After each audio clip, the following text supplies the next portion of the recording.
It's 90s cartoon time! Hello and welcome to another figure review. Today we're going to have a look at the Nacelle bikermicefrommars Modo figure. I love me some anthropomorphic freedom fighters, ninjas, whatever it is.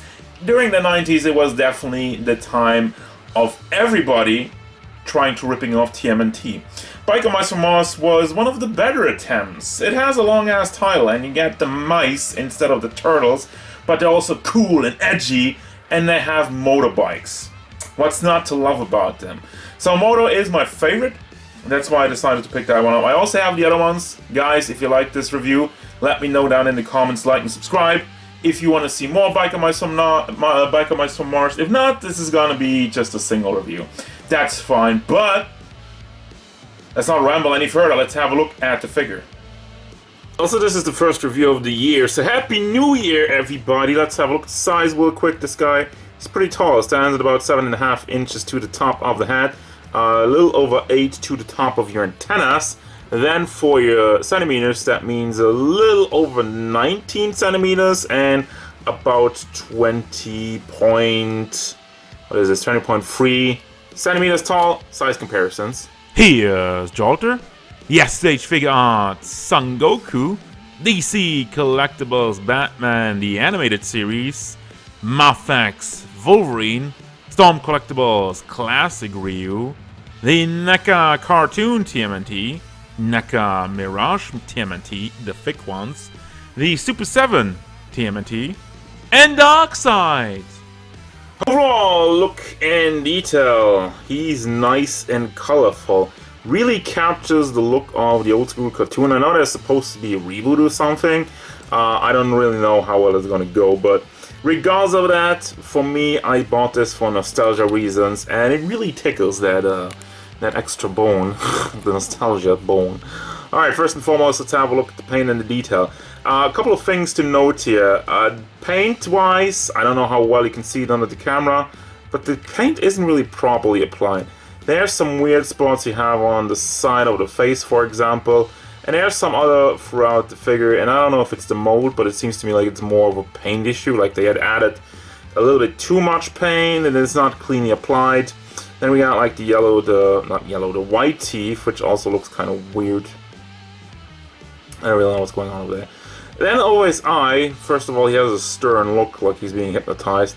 What's this random black line over there that's just like doesn't line up with anything? Just kind of weird. Then we have the eye patch, which for the most part the paint is okay on the top, but then it goes around the ear. You know, you have a little bit of this and that, a little bit of bleeding here and there. And then there's also the earrings, which look fairly clean for the most part. Like, if you look at it from the front, it's fine.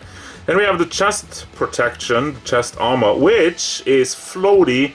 I don't really know about why that is. It doesn't really seem to accomplish that much, but hey, you can take it off if you want to. I haven't done that, but I'm just saying. The yellow on the middle isn't cleanly applied. It doesn't seem to really fully cover it up, and also there's like just around the edges. It's really sloppy, and also there seems to be a little bit of paint issue on the red over there. Then we have his robotic arm. Same problem as I said in the face. Look at the paint over here. It's not clean. And there's like all kinds of weird spots in there. Speaking of which, I also don't really like the color of his arm. I feel like I don't have the original toy at hand. It's like somewhere in storage. But it felt like they had a little bit more of a metallic look. And I would have preferred that instead of just this flat paint. Other than that, you know, I mean, you could debate about that because it's like a cartoon show and whatnot. Paint on this side, however, is really nicely done, really cleanly done. I love the fact that it's always baffling how you can make this look good. Then we have the belt, which is also floaty. And by the way, this chiseled abs, he's big, buff mouse. Alright, back to the belt. It is also floaty. Again, I don't really know what that accomplishes, but we'll have a look at the articulation in just a second. Also, when we're spinning him around, he does have a butt and a tail connected to it. And the knee pads have some nice bright blue. And down to the boots, look a little bit more shiny. I love, for whatever reason, I don't know, the lower half seems to look a lot better with the figure. But overall, I mean, in general, this is obviously not that much of a pricey figure as I usually review on this channel, so I give it a pass for the look, because from afar it looks pretty good. The articulation is weird. First and foremost, the hat, you have like a double ball peg in there, which loves to disconnect. That's like part number one, issue number one. Everything on the figure is nice and tight, but that, like, even taking him out of the box, the hat was already off. So it does move back and forth, just, you know, I'm pushing on my thumb with it, so it doesn't disconnect. It does go side to side, and it does swivel all the way around, and yeah, it does pop off way too easily. Then we have the chest area, does go back and forth quite nicely, also tilts side to side, and I really like the chest area actually. I didn't really expect it to go that far forward, and also has some nice side to side movement, and also, yeah, it gets the job done. For your shoulder articulations, you have a hinge packed in the chest area, so you can bring that all the way up like that, and also swivel it around, no problems there. We also do have a bicep swivel. Let me hold on to this one. It's a little stiff, but that's fine, so it keeps the pose. Double hinged elbows, and the fist is on a ball hinge. That's the good stuff actually. Brings that back and forth. Can be swiveled on both sides. Now, it needs to be mentioned that you only have a single hinge on the other side on the robot arm, and also this is a lot more stiff. Well, I actually have loosened it up a little bit. This part could be a little bit tighter. And then for the hips, you can only rotate this one. There is no back and forth, at least, unless it's frozen. But I've tried to play around with it beforehand, and that's all I got. And then the belt just kind of flops all over the place, which I'm not a fan of. Leg moves up, out to the side. You have like the ball in there. Doesn't really go to the back because of the butt mode. Can also be swiveled. Do have some kind of thigh swivel. Double hinged knees. Nice range of that. And then you also have a swivel in the boot. And then another hinge where you can bring that up, back and forth, and side to side. Beautiful pivot. And finally you also have the tail, which has like a little ball joint on the top part. So just packed in, nothing too fancy. And I mean, it works. There you go. For your accessories, you do not get a lot, but you sure as hell got a lot more than the original toy. But one thing I just gotta talk about it right away. You have this big gun, which I love the paint on it, and then you have the peg in front. Well, I say peg. This looks like an action feature, and I think, if I remember correctly, on the original toy that was an action feature. So why not have that?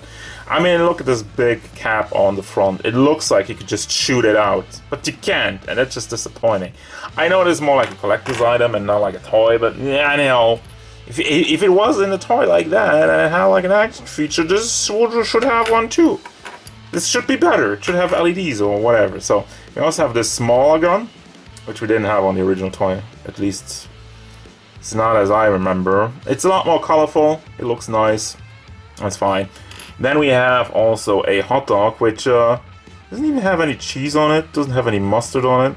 I don't remember how they looked in the cartoon, so maybe they try to be cartoon accurate, or maybe they're just lazy. There's also some bleeding on it. That's cool. Then we have some more faces, and I gotta give him props for that one. You have like the smiling face, which looks kind of creepy to be honest. His eye hasn't changed a single bit. It still has like the exact same pose. And then we also have the helmet on here, which has a bunch more bleeding. Purple could be better. It's okay, but it could be better. And then you also have the visor in front. Now, I like the fact that you have this with the head in there. Because like the original toy, you had the helmet and you just kind of draped that over the antennas. The antenna would be retractable, if I remember correctly. Yeah, but I like it better this way. So, props. And then we have some fist hands. Simple, standard stuff. And we also have some open folded hands. So again, very basic, but at the price point, very good. Final thoughts! Generally speaking, I like this figure. Captures the look, it's nice and vibrant, articulation works, it's fine at the price point, and the same goes for the accessories. However, the paint has some bleeding, and the closer I got to the figure, the more I looked at it, I came across these weird parts which I think I briefly talked about, but here's some pictures, which I don't know if it's the plastic, even though it's I don't know if it's like a paint issue, whatever. The result looks weird and bad. I do have to admit though that you will only notice these parts once you go in really deep, and it's not gonna really catch your eye as often if you're just playing around with the figure or putting it in pose and whatnot.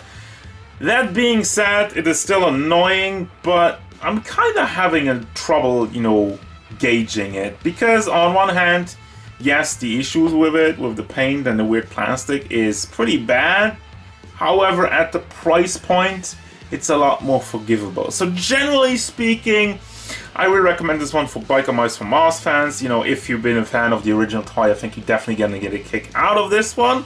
For everybody else, it's fine. It's a fine release, and Nacelle is still like a fairly new company. I think there's also like a little bit more of an indie company and whatnot, a little bit of a smaller company. So the product they're putting out is good. But let's hope it improves over time, like with other bikermicefrommars releases, characters and whatnot. And I'm also curious about the bikes now. So yeah, that's gonna do it, guys. As usual, thank you very much for watching. Don't forget, if you enjoyed this review, hit it up with a like and subscribe to the channel so you can stay tuned for more figure reviews, card game stuff, and whatever Modo wants.